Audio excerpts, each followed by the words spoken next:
लेकिन ध्यान से सुनिएगा, आज के समय में बहुत से सेवक कह रहे हैं अपने मन से परिवर्तन करो, अपने जीवन को परमेश्वर के हाथ में सौंप दो, यीशु नाम के जहाज के अंदर आ जाओ, यीशु नाम के जहाज के अंदर आ जाओ, अपने जीवन को यीशु के हाथों में सौंप दो। तो तुम जिस वक्त जाति पर जाति, राज्य पर राज्य चढ़ाई कर रहा होगा, अकाल पड़ रहा होगा, भूकंप आ रहा होगा, उस वक्त से प्रभु यीशु तुम्हें शांति देने की सामर्थ्य रखते हैं।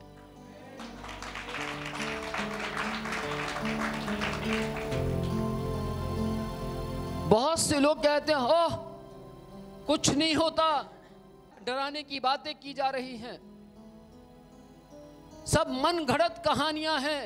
लेकिन बाइबल क्या कहती है? 24वां अध्याय, नूह जी कहते रहे आ जाओ इस जहाज में, यह जहाज तुम्हारे लिए तैयार किया गया है, आ जाओ इस जहाज के अंदर, यह जहाज परमेश्वर ने तुम्हारे लिए बनाया है, तुम्हारे लिए बनाया है, आ जाओ, तुम्हें न्योता है। लेकिन लोग ब्याह शादियों में व्यस्त रहे, लोग पार्टी में व्यस्त रहे, खाने पीने में व्यस्त रहे, लोग नूह को बेवकूफ जानकर छोड़कर आ गए। उन्होंने घोषित कर दिया कि नूह जी पागल हो गए हैं। लोगों ने घोषित कर दिया कि नूह अपना आपा खो चुका है, इसका ब्रेन इसका साथ नहीं दे रहा है। लोगों ने घोषित कर दिया कि यह व्यक्ति सही नहीं है। लेकिन जिस वक्त जहाज के अंदर बैठ गए और जल प्रलय हुई, सबको, पार्टी वाले को पार्टी वाली जगह पर, क्लब में रहने वाले को क्लब की जगह पर, पाप करने वाले को पाप की जगह पर, विवाह शादियों में व्यस्त रहने वाले व्यक्ति को विवाह की जगह पर, मोबाइल में खोए रहने वाले व्यक्ति को मोबाइल की जगह पर, तुरंत याद आया कि नूह ने प्रचार किया था, नूह ने चेतावनी दी थी, भागो। लेकिन तब तक जहाज का दरवाजा बंद हो चुका था और वो सारी दुनिया, नूह के शहर के सारे लोग शहर में ही रह गए। और नूह के बच्चे और नूह की पत्नी, कितने लोग जहाज में गए मालूम आपको? 8 लोग। कौन कौन थे? 3 नूह के बेटे और 3 नूह की बहुएं और एक उसकी अपनी पत्नी, बस 8 लोग। यानी कि 7 लोगों ने मन फिराया, सिर्फ 7 लोगों ने, सिर्फ 7 लोगों ने नूह के दर्शन पर विश्वास किया, नूह की बात पर विश्वास किया, नूह के प्रचार पर विश्वास किया, और नूह के जहाज में सिर्फ 7 लोगों ने कदम रखा।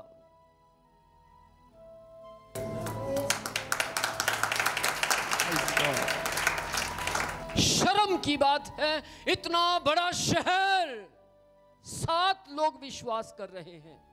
उसका कारण क्या है? क्योंकि बाइबल कहती है सकरा है वो मार्ग जो स्वर्ग को जाता है, सकरा है, छोटा है वो रास्ता जिसके ऊपर कम मात्रा के लोग चलते हैं, कम लोग जाते हैं, और जो कम जाते हैं वो स्वर्ग की ओर जाते हैं। आमीन।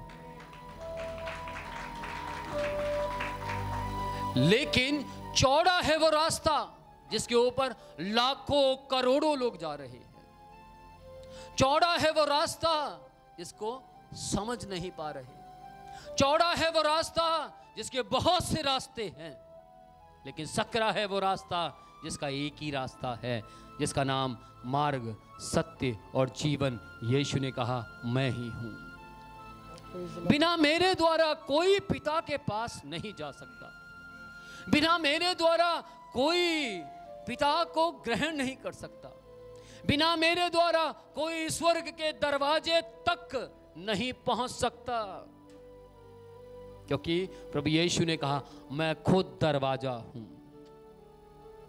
आमीन। Praise the Lord. याद रखिएगा, प्रभु यीशु ने उस जगह पर चेलों से क्या कहा कि वो दिन आता है जब राज्य पर चढ़ाई करेगा। आगे पढ़ेंगे, बड़ा अच्छा लिखा है। ये सब बातें पीड़ाओं का आरंभ होगी। ये सब बातें पीड़ाओं का आरंभ होगी। देखिए, कभी का समय था पीजीआई के अंदर चुनिंदा लोग आया करते थे, चारों तरफ जंगल ही जंगल था। लेकिन आज देखिए, जंगल कम होता जा रहा है और चारों तरफ जनता ही जनता है।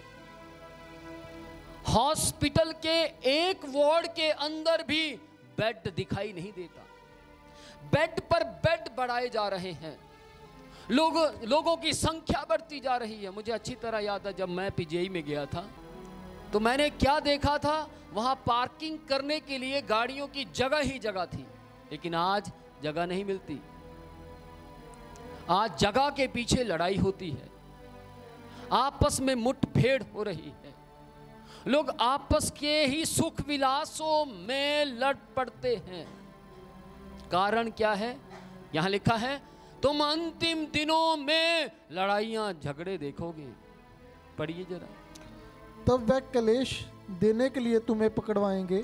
तब वो क्लेश देने के लिए तुम्हें पकड़वाएंगे। तुम्हें का मतलब क्या है? मत्ती 5वां अध्याय उसकी 13वीं आयत में लिखा है, मेरे नाम के कारण लोग तुम्हें सताएंगे, मेरे नाम के कारण लोग तुमसे बैर करेंगे, मेरे नाम के कारण लोग तुम्हारे ऊपर दोष लगाएंगे, मेरे नाम के कारण जब लोग तुम्हें दोष लगाएं, जब लोग तुम्हें सताएं, निराश ना होना।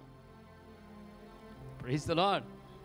निराश ना होना, दुखी ना होना, परेशान ना होना, परंतु उछलना और कूदना, आनंदित होना, मगन होना, क्योंकि मैं आने वाला हूं।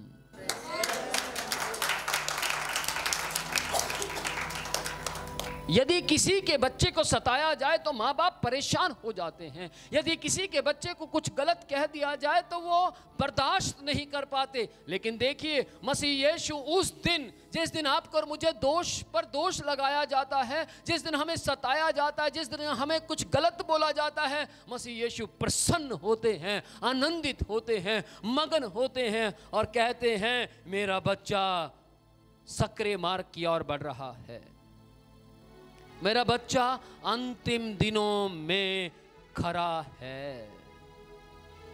Praise the Lord. आप अंतिम दिनों में जी रहे हैं, आप अंतिम दिनों में श्वास ले रहे हैं, आपको अंतिम दिनों में सुसमाचार प्रचार किया जा रहा है कि यीशु जल्दी आने वाला है। आगे पढ़ेंगे। तब वह क्लेश देने के लिए तुम्हें पकड़वाएंगे और तुम्हें मार डालेंगे।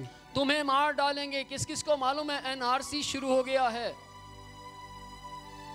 एनआरसी क्या है शायद आपको ना पता हो, लेकिन इसमें ये स्पेशली तैयार किया गया है क्रिश्चियनिटी के लिए, स्पेशली मसीह लोगों के लिए तैयार किया गया है, ताकि उन्हें इस देश से निकाला जाए।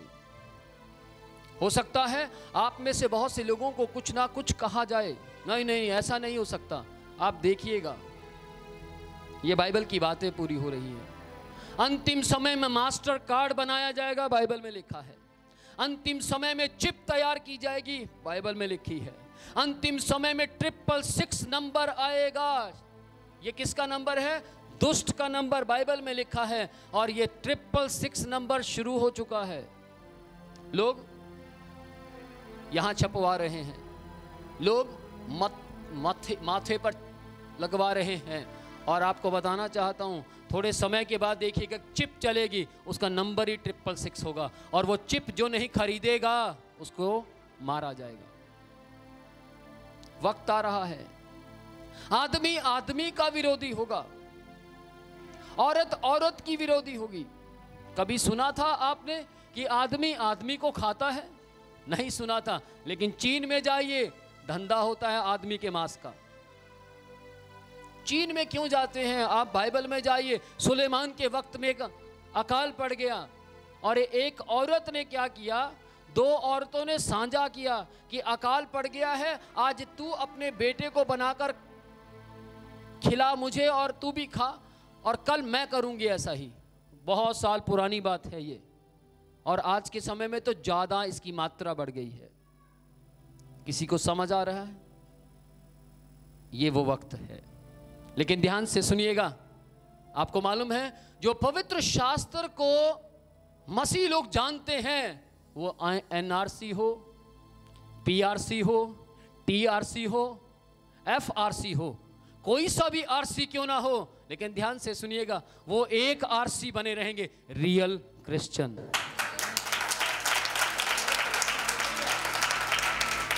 रियल क्रिश्चियन बने रहेंगे। ध्यान से सुनिएगा, क्यों मसीह लोग डरते नहीं हैं, क्यों वो घबराते नहीं हैं? आज से कुछ साल पहले की बात है, एक माँ जहाज में, पानी के जहाज में सफर कर रही थी, और समंदर में भूकंप और तूफान आ गया, और माँ जो बुजुर्ग औरत थी वो हालेलुया स्तुति महिमा हमेशा यीशु को देते रहेंगे, ये गीत गाने लगी, और सब लोग भगदड़ मच गई, सब लोग इधर उधर भाग रहे थे, परेशान हो रहे थे। सब लोगों ने सोचा कौन हमें बचाए, लेकिन वो बुजुर्ग माँ बचने के लिए नहीं बल्कि परमेश्वर की महिमा कर रही थी जीने के लिए। आमीन। और वो परमेश्वर की तारीफ किए जा रही है। कुछ लोगों ने उससे सवाल पूछा, आंटी हम यहाँ मरे जा रहे हैं, हमें मौत से डर लग रहा है, परंतु आप तो लगातार भजन कीर्तन कर रहे हैं, आप तो गाने गा रहे हैं, क्या कारण है आपके गाने गाने का? आंटी खुशी खुशी में क्या बोलती है, सामने के गांव में मेरी बेटी रहती है, अगर ये आंधी रुक गई, तूफान रुक गया, भूकंप थम गया, तो मैं सीधी अपनी बेटी के पास जाऊंगी, और यदि ना ये थमा और इस जहाज के अंदर हम सब मर गए, तो मरने के बाद मैं यीशु के पास जाऊंगी।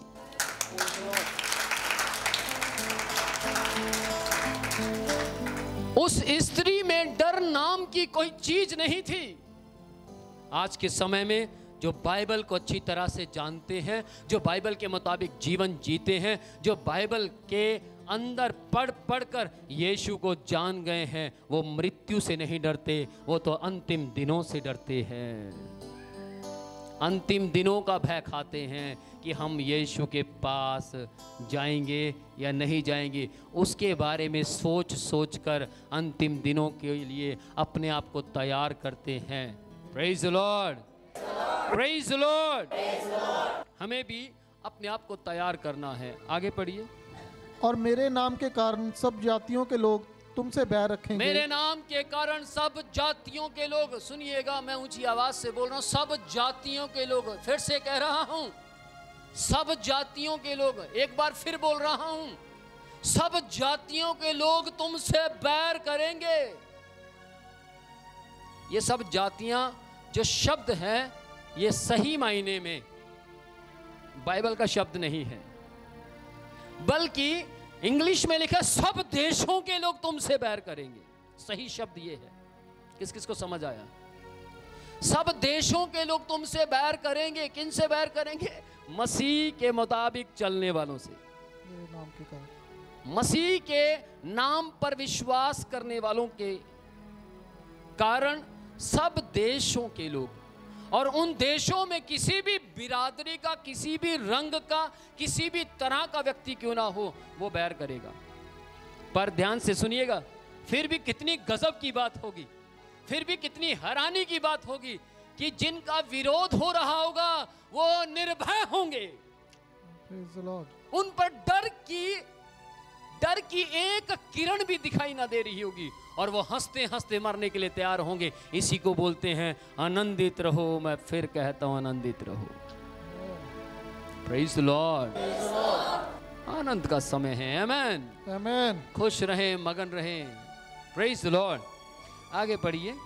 तब बहुत से ठोकर खाएंगे, तब बहुत से ठोकर खाएंगे। हो, विरोध हो रहा है, चलो भागे। तब बहुत से ठोकर खाएंगे। हो, नहीं नहीं नहीं नहीं, मैं यीशु को नहीं जानता, मैंने तो यीशु को कभी देखा तक नहीं है। तब बहुत से ठोकर खाएंगे, क्योंकि वो आशीषों के चक्कर में थे, क्योंकि वो तो सिर्फ चंगाई के चक्कर में थे। उनको तो सिर्फ चंगाई चाहिए थी, उनको तो सिर्फ बिजनेस में आशीष चाहिए थी, इसलिए वो ठोकर खाएंगे और भाग जाएंगे। आगे पढ़े। तब बहुत से ठोकर खाएंगे और एक दूसरे को पकड़वाएंगे। एक दूसरे को पकड़वाएंगे। मैं एक मसीह को जानता हूँ, वो मुझे चर्च में लेकर गया था। मैं एक भाई को जानता हूँ, वो मुझे कलीसिया में लेकर गया था। आओ मैं आपको उनका घर दिखाता हूँ, आप उसे पकड़ दो, मुझे छोड़ दो। एक दूसरे को पकड़वाएंगे, ऐसा वक्त आ रहा है। आगे। और एक दूसरे से बैर रखेंगे। और एक दूसरे से बैर रखेंगे। बहुत सी कलीसियों में इसका प्रचार नहीं किया जाता, मालूम क्यों? कहीं नए लोग डर कर भाग ना जाएं। कहीं नए लोग कहें अच्छा ऐसा है, मैं भैया उस कलीसिया में नहीं जाऊंगा। आप किसी भी कलीसिया में चले जाइए, परंतु ध्यान से सुनिएगा, यह वचन जरूर पूरा होगा। कहीं भी चले जाइए, लेकिन ध्यान से सुनिएगा, यह वचन पूरा होगा और होगा। आगे बढ़े। बहुत से झूठे भविष्यवक्ता उठ खड़े होंगे। बहुत से झूठे भविष्यद्वक्ता उठ खड़े होंगे। भविष्यवाणियां करेंगे, तेरा ट्रक आने वाला है। भविष्यवाणियां करेंगे, तेरा घर बनने वाला है। लेकिन ध्यान से सुनिएगा, असली भविष्यद्वक्ता वो है जो नूह की तरह कहेगा, मैंने जहाज बनाया है, उस जहाज में अंदर आ जाओ। असली भविष्यद्वक्ता वो होगा जो आपको चिताएगा, जो आपको गॉस्पल प्रीच करेगा, जो आपको बताएगा आशीषें नहीं, आप यीशु के पीछे चलिए, तब देखिएगा आशीषें अपने आप आपके घर में आकर बैठ जाएंगी। आमीन, प्रेज द लॉर्ड। जो सकरे मार्ग पर चलता है वो आनंद और जय का जीवन जीता है। Praise the Lord. आगे बढ़े। बहुत से झूठे भविष्यवक्ता उठ खड़े होंगे और बहुतों को भरमाएंगे जी। अधर्म के बढ़ने से बहुतों का प्रेम ठंडा पड़ जाएगा। बहुतों का प्रेम ठंडा पड़ जाएगा अधर्म के बढ़ने के कारण। दानियल 12वां अध्याय की 4थी आयत जरा ऊंची आवाज में पढ़ दीजिए, ध्यान से सुनिएगा। बाइबल में इन घटनाओं के होने के समय को अंत का समय घोषित किया गया है। ये जितनी घटनाएं हुई हैं, ये जितनी घटनाएं पढ़ी गई हैं, क्या कह रहे हैं मैं बताता हूं। ये जितनी घटनाएं पढ़ी गई हैं, इन घटनाओं को बाइबल के अंदर अंत का समय नाम देकर घोषित किया गया है। आखिरी वक्त कहा गया है इन घटनाओं को। अंतिम समय में मालूम आपको क्या होगा? लोग 500 रुपए देंगे, क्योंकि अकाल पड़ा होगा। लोग 500 रुपए देंगे और कहेंगे मेरे चाकू मार दे, मुझे चाकू मार दे। और लोग 500 रुपए छोड़िए 5000 दोगे तो भी चाकू मारेंगे। चाकू लगा रह जाएगा, लेकिन आदमी मरेगा नहीं। लोग फांसी लेंगे, लटक जाएंगे, लटक गए, पूरे लटक गए, फिर भी उसको पुलिस आएगी, उसको उतारेगी तो जीवित मिलेगा, वो मरेगा नहीं। लोग बिल्डिंग से नीचे कूद जाएंगे। मैं तो फर्स्ट फ्लोर से आज से काफी टाइम पहले कूदा था। लोग 4 फ्लोर से 8 फ्लोर से नीचे कूद जाएंगे, लेकिन मरेंगे नहीं। बड़ी बात है, ऐसा वक्त आने पर है। पाप इतना बढ़ जाएगा, पाप इतना बढ़ जाएगा, एक आदमी पेड़ पर चढ़ा होगा, 12 औरतें नीचे होंगी। पवित्र शास्त्र कहते हैं इस बात को। ऐसी सी बातें कहां मिलेंगी? अंत के समय को खोजते खोजते आदमी ज्ञानवान हो जाएगा। मैं अंत के समय को खोजता खोजता देखो आपको प्रचार करने वाला बन गया।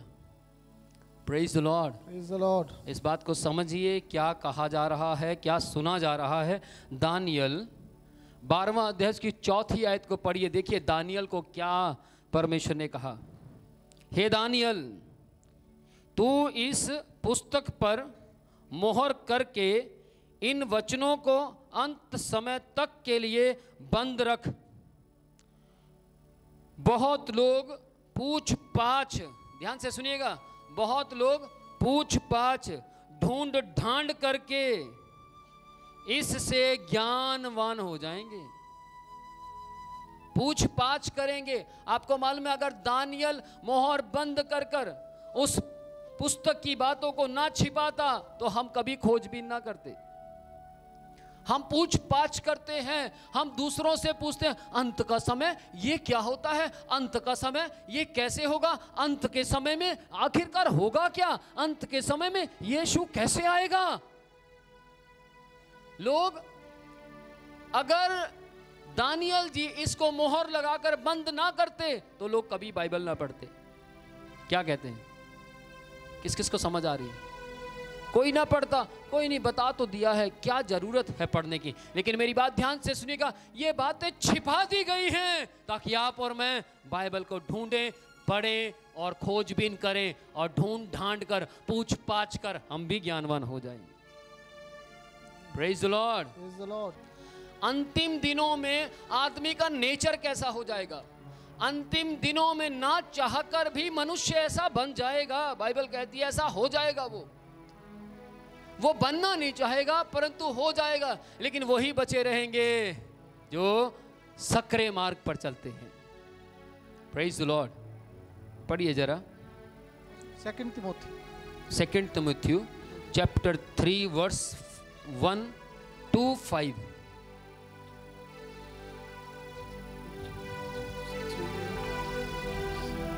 पर ये स्मरण रख, हाँ जी, कि अंतिम दिनों में कठिन समय आएगा। सुनिए सुनिए सुनिए, परंतु ये स्मरण, स्मरण को क्या बोलते हैं, परंतु ये याद कर। Hallelujah hallelujah. इसको स्मरण कर। स्मरण कैसे होता है आजकल के लोगों को रट्टा मारकर, क्या कहते हैं, हाँ या ना। याद कर ले कि अंतिम दिनों में बहुत बुरे दिन आएंगे। पढ़े जरा। क्योंकि मनुष्य स्वार्थी, लोभी, ओ भैया लोभी, डींग मार, बड़ी बड़ी डींगे मारेगा। मैं स्वर्ग जाऊंगा, तुसी देख लियो, चाहे मैं नहीं रह सकता धरती ते, तुसी देखियो पाजी, मैं जाऊंगा स्वर्ग, आप स्वर्ग जावांगे। डींग मार होगा, बड़ी बड़ी डींगे मारेगा और क्या कहेगा, मुझे स्वर्ग दूत ने दर्शन दिए, मुझे स्वर्ग दिखाई दिया। इवन के लोग बड़ी बड़ी डींग मारेंगे, नरक का टेम्परेचर तक बता देंगे। नरक का कितना टेम्परेचर है, नरक में गए बिना टेम्परेचर बता देंगे। इतने 1000 वोट की गर्मी है उसके अंदर, और बहुत तेरे लोग उनकी बात सुनकर डर जाएंगे। हाँ अच्छा, इतनी गर्मी है। उसको पूछो जरा, तू अंदर गया था भैया, आप अंदर गए थे? नहीं, अंदर तो नहीं गया, परमेश्वर ने मुझे दर्शन दिखाया नरक का। ध्यान से सुनिएगा, प्रभु यीशु हमें नरक का दर्शन नहीं दिखाते। प्रभु यीशु डरा धमका कर किसी को अपने पास नहीं लाते, वो तो प्यार से अपने और खींचते हैं। ये तरीका है प्रभु यीशु का, मारकर डराकर आपके स्वप्न में ऐसे यीशु अपनी ओर नहीं खींचते, बल्कि बाइबल यूं कहती है वो तो प्यार से लोगों को अपनी ओर खींचते हैं। जब जैसे आप फंसेंगे या कहीं पर आप उलझ जाएंगे, आप यीशु को पुकारिए और कहे, प्रभु यीशु मैंने बहुत बार आपका विरोध किया है, मैंने बहुत बार आपके बारे में गंदे शब्द बोले हैं, प्लीज हेल्प मी। तुरंत यीशु उतर आएगा, क्योंकि यीशु नफरत करने वालों को और प्यार करने वालों को सबसे बराबर सा प्यार करता है। ये क्वालिटी है यीशु की, यही खूबी है उसमें। आमीन। अपनों से तो सब प्यार करना सिखाते हैं, दुश्मन से प्यार करना मेरा यीशु सिखाता है। अपनों से तो इस दुनिया में सब प्यार करते हैं, दुश्मन से भी प्यार करना मसीहा सिखाते हैं। Praise the Lord. दुश्मन से प्यार करना मसीह सिखाते हैं। मैंने तो कभी नहीं देखा कि प्रभु ने कहा दुश्मन को मार दो। बाइबल कहती है यदि तेरे घर में दुश्मन भी तुझसे कुछ मांगे तो उसको खिलाना। यदि तेरा दुश्मन भूखा हो तो उसकी भूख मिटाना। इसी को बोलते हैं सच्चा परमेश्वर। Praise the Lord. आगे पढ़ेंगे। क्योंकि मनुष्य स्वार्थी, लोभी, डींग मार, अभिमानी, घमंडी। थोड़ा सा पैसा आएगा आदमी के पास, निंदक। सुनिएगा, थोड़ा सा पैसा आएगा, 10,000 की नौकरी लग गई और घमंडी हो जाएगा। पाजी 10,000 की नौकरी है। वो बोले तो क्या होगा, मेरी 20,000 की। अच्छा पर घमंडी हो जाएगा, उसका पैंट कोट बदलेगा और लोगों ने कह दिया सर आप तो एसपी जैसे लग रहे हैं, बस इतनी बात सुनते घमंडी। कोई उस व्यक्ति को कह दे कि सर आपकी शक्ल तो अंबानी जैसी लगती है, बस इतने शब्द को सुनते घर में अकाल पड़ा हुआ, लेकिन वो घमंडी है क्योंकि वो उसकी शक्ल अंबानी जैसी है। कुछ समझ आ रही है? उस समय में लोग घमंडी हो जाएंगे, अपनी सुंदरता पर घमंड करेंगे। किसी के मुंह पे थोड़ी सी छाइयां देख ली, तेरी शक्ल देख कैसी है। किसी को अपने से काला देख लिया, मैंने बहुत बार देखा है। मैं देखता था अपने स्कूल के अंदर जो लड़के स्मार्ट होते थे, वो लड़के स्मार्ट लड़के जिनका रंग थोड़ा सा ब्लैक होता था, उन लड़कों को अपने साथ लिए फिरते थे, मेरे साथ चल। क्यों? कहीं लोग किसी और की तारीफ ना कर दें। आप देख सकते हैं बहुत सी लड़कियां भी स्मार्ट होती हैं और वो क्या करती हैं, जो जिस लड़के की शक्ल ठीक सी नहीं होती उसको लेकर चलती हैं। मेरी बात ध्यान से सुनिएगा, प्रभु यीशु ये नहीं सिखाते, प्रभु यीशु प्यार करना सिखाते हैं। आमीन। शक्ल सुंदर हो ना हो, दिल सुंदर होना जरूरी है। रूप कैसा भी हो वो परमेश्वर ने बनाया है, आप उसे भद्दा नहीं कह सकते क्योंकि वो परमेश्वर ने रचा है। लेकिन अंतिम दिनों में लोग एक दूसरे को भद्दा कहेंगे, अंतिम दिनों में लोग एक दूसरे की नुक्ताचीनी करेंगे। क्या कहते हैं? हाँ जी, घमंडी, आगे अभिमानी, निंदक, अभिमानी, निंदक, निंदा करेंगे, निंदा निंदा निंदा निंदा निंदा। आप उनके पास बैठिए, वो प्रार्थना की बात कम करेंगे, निंदा की बात ज्यादा करेंगे। इतना समय उनके पास प्रार्थना करने का नहीं है। सर मैं प्रेयर नहीं कर सकता, मेरे को समय नहीं मिलता, लेकिन निंदा 400 घंटे कर सकता है वो। क्यों? क्योंकि अंतिम समय चल रहा है। आगे पढ़े। माता पिता की आज्ञा टालने वाले, दोबारा से पढ़े। माता पिता की आज्ञा टालने वाले, एक बार और पढ़ दीजिए। माता पिता की आज्ञा टालने वाले, थोड़ा और ऊंची आवाज में पढ़िए। माता पिता की आज्ञा टालने वाले, माता पिता की आज्ञा टालने वाले। ये चिन्ह हैं जितने अभी तक पढ़े गए, ये सच है या नहीं? ऐसा हो रहा है या नहीं? हाँ या ना? माता पिता की आज्ञा टालने वाले, माता पिता के सामने ऊंची आवाज में बोलने वाले, फिल्म के लिए ऊंची आवाज में बोलेंगे, गंदे गीत के लिए ऊंची आवाज में बोलेंगे, गंदी बातें करने के लिए ऊंची आवाज में बोलेंगे, गंदी फिल्मों के लिए ऊंची आवाज में बोलेंगे। लेकिन चर्च जाने के लिए आज्ञा माननी चाहिए। जाऊं या ना जाऊं मम्मी चर्च? और मम्मी कह रही ना जा। अच्छा चलो। अपोस्टल जी ने पूछा क्यों आप चर्च नहीं आए? मम्मी ने आज्ञा दी थी, आप ही ने तो पढ़ाया था, आज्ञा मानना है।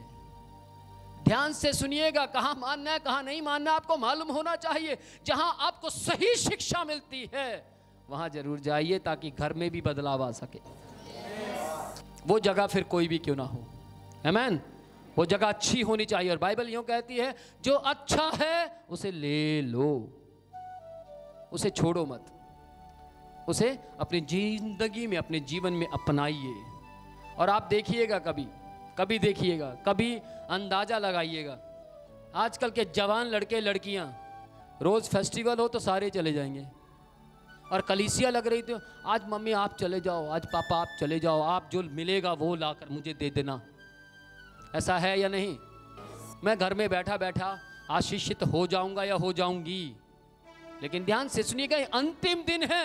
आपका बेटा गलत नहीं कर रहा है, आपकी बेटी गलत नहीं कर रही है, वो वचन के मुताबिक है, क्योंकि ये अंतिम दिन चल रहे हैं। क्या कह रहे हैं? किस किस को समझ आ रहा है? आप कहें आप चर्च क्यों नहीं आए, आपको चर्च आना चाहिए। भैया मत बोलिए, ये अंतिम दिन चल रहे हैं, ये अंतिम समय चल रहा है। क्योंकि प्रभु यीशु चाहते हैं प्रत्येक मनुष्य अपनी मर्जी से यीशु के पीछे चले। वो मार्ग, सत्य और जीवन है। उसने ये रास्ता प्रभु यीशु आप ही के लिए तैयार किया है। प्रभु यीशु आपके लिए मारे गए, गाड़े गए, तीसरे दिन मुर्दों में से जिंदा हुए आपके लिए, ताकि आप अंतिम दिनों को समझ सके। आगे पढ़िए। माता पिता की आज्ञा टालने वाले, माता पिता की आज्ञा टालने वाले। माता पिता सब कुछ करेंगे। हमने बहुत से लोगों को देखा है, माता पिता पैसे देकर भेजते हैं, बेटा पेट्रोल डलवा लेना, डीजल डलवा लेना, चर्च जाना, कलीसिया में बैठना, क्योंकि अंतिम दिन है। प्रार्थना ज़्यादा से ज़्यादा करो, बाइबल ज़्यादा से ज़्यादा पढ़ो। पढ़ाई के समय में माँ बाप बच्चे को बोलते पढ़ नहीं तो फेल हो जाएगा, लेकिन प्रार्थना के समय में कहते कोई बात नहीं, सोया रहे, डोंट वरी बेटा, कब जब तेरा दिल करे तब कर लेना। लेकिन ध्यान से सुनिएगा, ये वक्त जब दिल करे तब नहीं है, ये समय अंतिम है, ये समय एंड टाइम है। इस समय में आप ढील नहीं दे सकते। अगर आप ढील देंगे और अंतिम समय में झटका मारेंगे तो पतंग टूट जाएगी। इसलिए ढील मत दीजिए, पकड़ कर रखिए ताकि आपकी पतंग टूटने ना पाए, अच्छे तरीके से उड़े। समझदार के लिए इशारा काफी है। आगे पढ़े। कृत्यों अपवित्र, दया रहित। दया रहित हो जाएंगे लोग, दया नहीं करेंगे। कोई मर रहा है तो क्या कहेंगे, वो मर रहा, हमारे देखो हमारी रिश्तेदारी तो नहीं है कोई, देखना भैया हमारा कोई बंदा तो नहीं है। कुछ समय पहले ऐसे लोग सोचा करते थे, लेकिन आजकल लोग क्या क्या सोच रहे हैं, देखना जरा मेरी बहन तो नहीं है, देखना भैया जो एक्सीडेंट हुआ मेरा भाई तो नहीं है। रिश्तेदार हो डोंट वरी, मुंह फेर कर चल देते हैं। लेकिन एक वक्त आने पर है लोग देखेंगे भाई और बहन है, डोंट वरी, किक मारेंगे और चले, रेस देंगे और निकल जाएंगे। कैसा हो जाएगा आदमी, दया रहित, दया नहीं होगी उसमें, वो दया नहीं खाएगा किसी के ऊपर भी। बहुत पैसा उसकी जेब में होगा लेकिन लालची होगा, उसको दया नहीं आएगी। आदमी कहाँ घूम रहा है, बस मेरा एक फ्लैट, दूसरा फ्लैट, तीसरा फ्लैट, चौथा फ्लैट, पांचवा फ्लैट, छठा फ्लैट, बस फ्लैट बनाए जा रहा है, बनाए जा रहा है। लेकिन वो भूल गया कि बाइबल में लिखा है पत्थर पर पत्थर ना रहेगा। जमीन पर जमीन खरीदता जा रहा है। क्या कहते हैं, हाँ या ना? ऐसा है या नहीं? क्या आप ऐसी दुनिया में जी रहे हैं या नहीं? ऐसी दुनिया है? किस किस को समझ आ रही है? ऐसी दुनिया है? हाँ है। आप कह रहे हैं हाँ है, तो आगे पढ़िएगा और ये इस तरीके की कैटेगरी के और भी दुनिया को जान लीजिए कि कौन सी दुनिया में आप इस समय श्वास ले रहे हैं। क्षमा रहित, क्षमा रहित, क्षमा नहीं करेंगे। यीशु ने क्षमा की, मार खाई, कोड़े खाए, लहू बहाया, दाढ़ी नोच दी गई, मुंह पर थूक दिया गया, लेकिन फिर भी क्रूस पर क्या कहा, हे पिता इन्हें क्षमा कर। ये नहीं जानती ये क्या कर रहे हैं,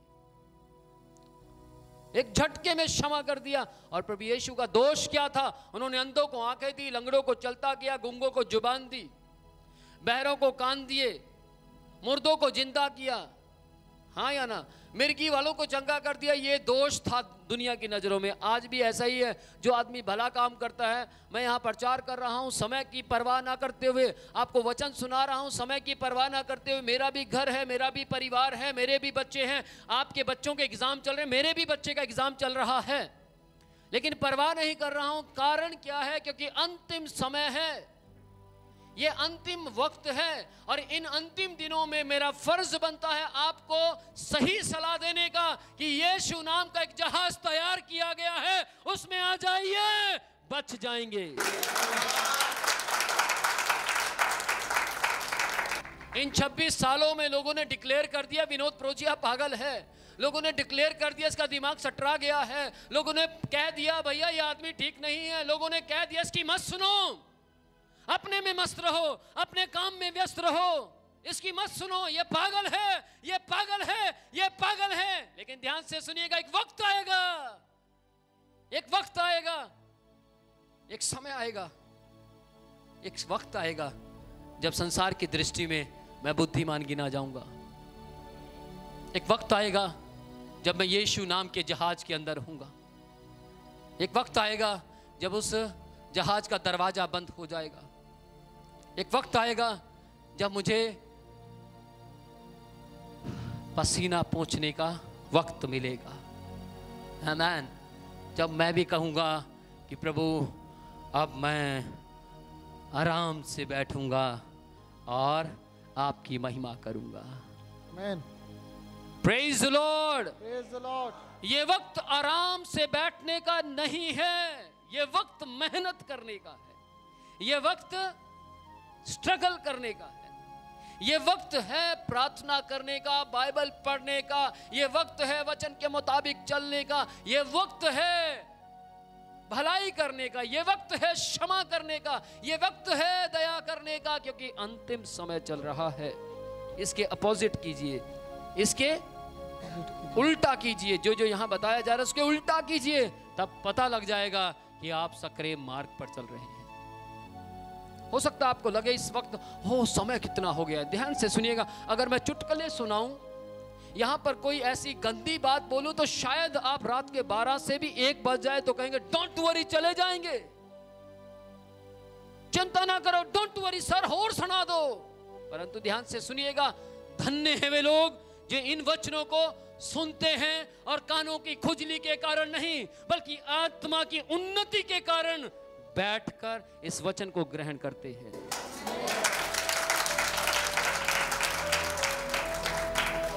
वो उठाए जाएंगे। वो उन 2 औरतों में से एक औरत होगी। Praise the Lord. वो उन 2 पायलट में से एक पायलट होगा जो उठा लिया जाएगा। वो व्यक्ति होंगे जो सक्रिय मार्ग पर चलते चलते यीशु के जीवन को प्रसन्न कर रहे हैं। आगे भी बहुत कुछ लिखा है, आप घर जाकर पढ़ सकते हैं, बहुत सी बातें लिखी हैं। लोग इस अंतिम समय में ऐसा होगा। और मैं आपको बताना चाहता हूं, ये वक्त है आपके पास प्रभु यीशु को जानने का। हो सकता है कोई आपको आपके घर में बाइबल ना पढ़ने दे, हो सकता है कोई आपको चर्च जाने से मना करे, हो सकता है कोई आपको कहे विनोद प्रोचिया का नंबर डिलीट कर दो, उसके साथ तालमेल ना रखो। हो सकता है कोई आपको नॉलेज दे अदर साइड की, हो सकता है, परंतु ये नहीं हो सकता कि यीशु अंतिम दिनों में ना आए। वो जरूर आएगा। कभी यीशु ने कहा मैं शीघ्र आने वाला हूं। प्रकाशित वाक्य 22 अध्याय उसकी 12 आयत में लिखा, देख मैं शीघ्र आने वाला हूं। आप में से जिस किसी के पास आंखें हैं उनसे ये वचन कह रहा है, देख मैं शीघ्र आने वाला हूं। हर एक के काम के अनुसार प्रतिफल देने के लिए मेरे ही पास है। जो लोग मुझे ऑनलाइन सुन रहे हैं, मैं आप सबसे इस बात को कहना चाहता हूं, आप भी अंतिम दिनों में श्वास ले रहे हैं, आप भी अंतिम दिनों में अपनी उम्र को बिता रहे हैं, आप भी अंतिम दिनों में जीवन जी रहे हैं। मेरे प्यारे मित्रों, मसीह में मेरे भाइयों और मेरी बहनों, मैं आपसे कहना चाहता हूं, रिपेंट कीजिए। आज रात अपना जीवन यीशु को दीजिए। ना जाने शायद आज यीशु आ जाए, शायद आज वो यीशु नाम का बनाया हुआ जहाज भर जाए और आज ही वो बंद हो जाए, तो फिर आप कहाँ होंगे? आपका क्या होगा आप जानते हैं, क्योंकि यहाँ बता दिया गया है कि हे बोझ से दबे हुए लोगों, मेरे पास आओ, मैं तुम्हें विश्राम दूंगा। यहाँ बता दिया गया है कि दानियल ने भेद की बातों पर मोहर लगाकर बंद कर दिया है। और एक आयत और मैं आपके सामने बोलना चाहता हूँ, यशाया 46 अध्याय इसकी 10 पढ़ो जरा। मैं तो अंत की बात आदि से, हाँ ये है, मैं तो अंत की बात आदि से और प्राचीन काल से, हाँ, उस बात को बताता आया हूँ। और पृथ्वी काल के यानी पृथ्वी के शुरुआत से उस बात को बताता आया हूँ जो अब तक नहीं हुई, जो अब तक नहीं हुई, जो अब तक नहीं हुई, जो अब तक नहीं हुई, नहीं हुई, पर होगी जरूर, होगी जरूर। आगे पढ़े। मैं कहता हूँ, मैं कहता हूँ, ये कौन बोल रहा है मालूम आपको? परमेश्वर बोल रहा है। मैं कहता हूँ मेरी युक्ति स्थिर हो रहेगी। सुनिएगा, मैं कहता हूँ मेरी युक्ति स्थिर रहेगी। और मैं अपनी इच्छा को पूरी करूंगा। और मैं अपनी इच्छा को पूरी करूंगा। मैं अपनी इच्छा को पूरी करूंगा। और यीशु की इच्छा क्या है? कि मैं शीघ्र आने वाला हूं। हर एक के काम के अनुसार प्रतिफल देने के लिए परमेश्वर ने कहा मेरे ही पास है। वो अपनी इच्छा को पूरी करेगा और वो करने जा रहा है। शायद वो आज रात अपनी इच्छा को पूरी कर दे, शायद वो कल सुबह अपनी इच्छा को पूरी कर दे। शायद इसलिए लगाया गया है ताकि आप पहले से ही कपड़े जोड़कर ना रखें। ध्यान से सुनिएगा, इसलिए लगाया गया है शायद ताकि आप हर समय अपने कपड़े जोड़कर रखें। आमीन। हर समय तैयार रहें, हर समय तैयार रहें। जो समय असमय तैयार रहता है वो परमेश्वर की मर्जी को पूरा करता है। जो परमेश्वर की मर्जी को पूरा करता है वो परमेश्वर की इच्छा के मुताबिक चलता है। और जो परमेश्वर की इच्छा के मुताबिक चलता है वो अंत के समय में स्वर्ग तक जरूर जाएगा। Praise the Lord। ओ शिखेरे खेते प्रार्थना करेंगे। स्वर्गीय पिता स्वामी, जो हमें ऑनलाइन देखते हैं, हमारी वीडियोस को लगातार देखते हैं और प्रभु देखकर सब्सक्राइब करते हैं, प्रभु जी दूसरे लोगों को इस वीडियो को शेयर करते हैं। मैंने सुना है परमेश्वर, जब लोगों को संदेश अच्छा लगता है तो वो बहुत तेरे लोगों तक इस वचन को पहुंचाते हैं ताकि बहुत तेरी आत्माएं यीशु नाम के जहाज के अंदर आ सके, मसीह यीशु के उद्धार को समझ सके, मसीह यीशु के उद्धार को जान और पहचान सके।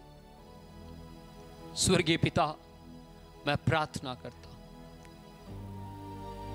इस प्रोग्राम को देख रहे प्रत्येक व्यक्ति के लिए।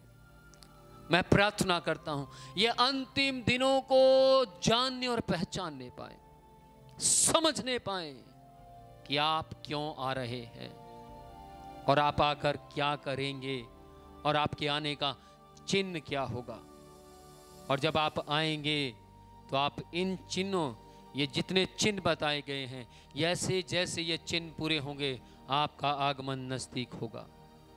और हम जानते हैं ये चिन्ह पूरे होते जा रहे हैं और हम उन्हीं दिनों में जीवन जी रहे हैं। प्रभु, हम आपके नाम की महिमा करते हैं।